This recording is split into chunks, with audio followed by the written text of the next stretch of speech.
Number 16, topic number 7, fiber. The food we eat contains some of the nutrients in varying proportions. However, there is a component in food that cannot be digested. This is roughage or fiber. These help us digest our food and prevent constipation. We get fiber from fruits like fruits and vegetables. Basically, fiber is mainly a carbohydrate. The main role of fiber is to keep the digestive system healthy.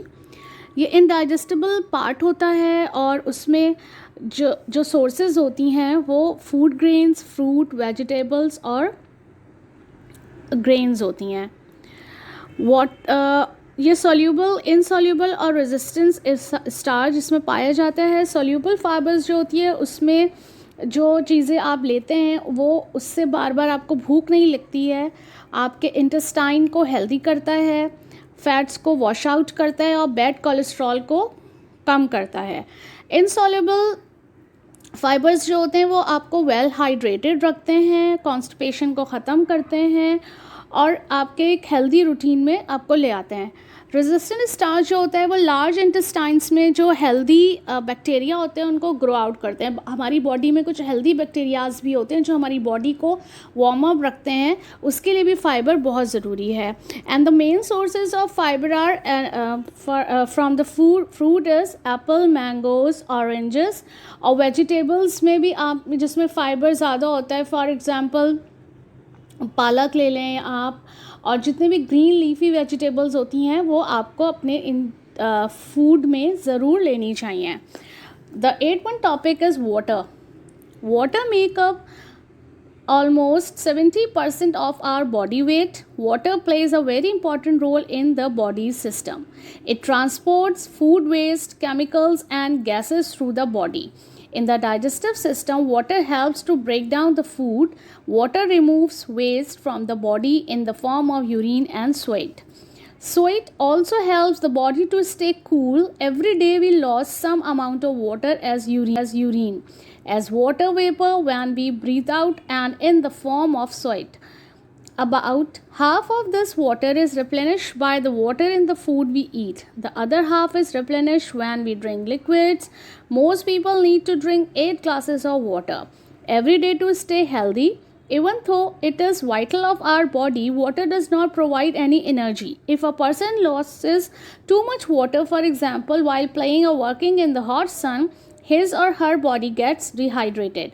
This causes the blood to become thicker and its movement in the body slows down. This causes severe pain and cramps in the muscles. Water is the main important source in our body because water makes up almost 70% of our body weight.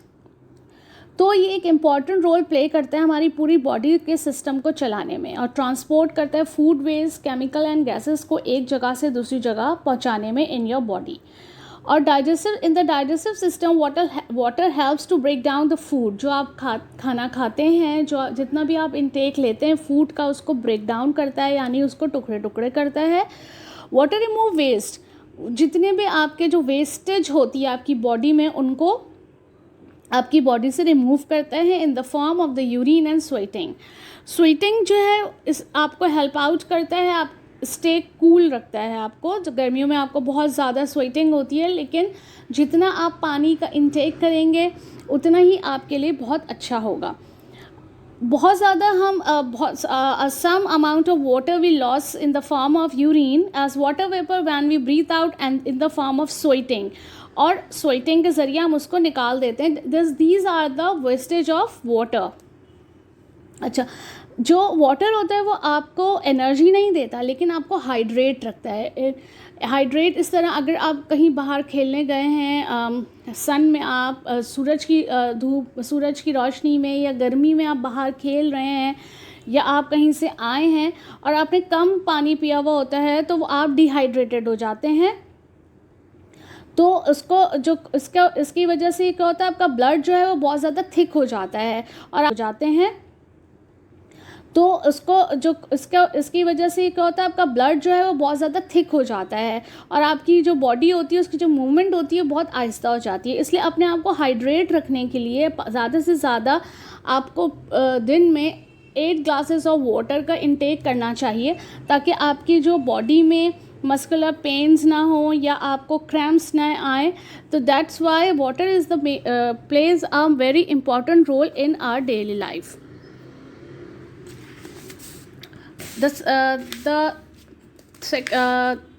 So ninth one topic is deficiency diseases.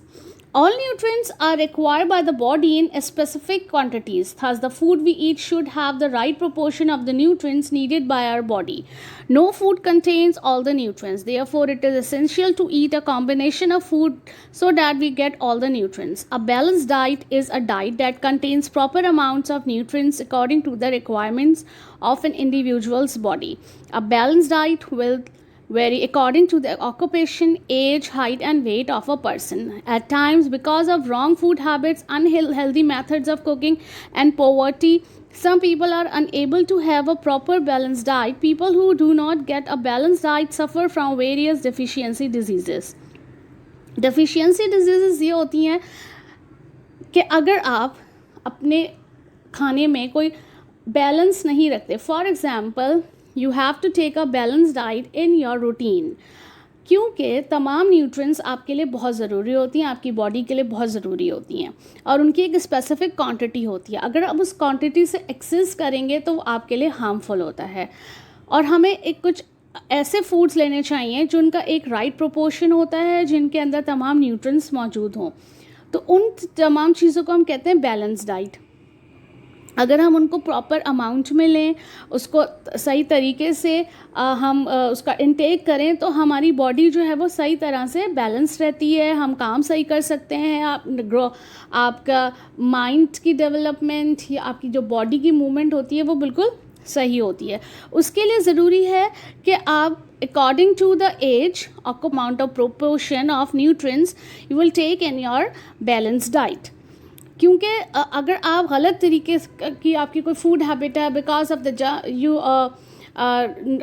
आप जो हैं वो बाहर के खाने के ज़्यादा आती हैं, जंक फूड्स लेने के ज़्यादा आती हैं, तो this is the unhealthy food habit. इसी तरह गलत तरीके से कुकिंग करना, उसको सही तरह से पकाना नहीं, या हमारे यहाँ ज़्यादातर नहीं, some of the people are in suffer in the poverty, means के वो गुर्बत भी यहाँ पे ज़्यादा है, तो उनको सही न्यूट्रिएंट्स या सही अमाउंट में उनको बैलेंस डाइट नहीं मिलती, जिसकी वजह से भी लोग बीमार हो जाते हैं. तो डिफिशियंसी डिजीज़ इन्हीं को कहते हैं कि जो किसी कमी की वजह से आपके जिस्म में एमर्ज होती हैं, और बहुत सारी उसके बहुत सारे रीज़न हैं, और फिर बहुत सारा सफ़र करते हैं हम उसमें, और उसमें बहुत आपकी बॉडी में बहुत सारी कमी हो जाती है अगर आपके पास सही न्यूट्रिएंट्स ना जाएं.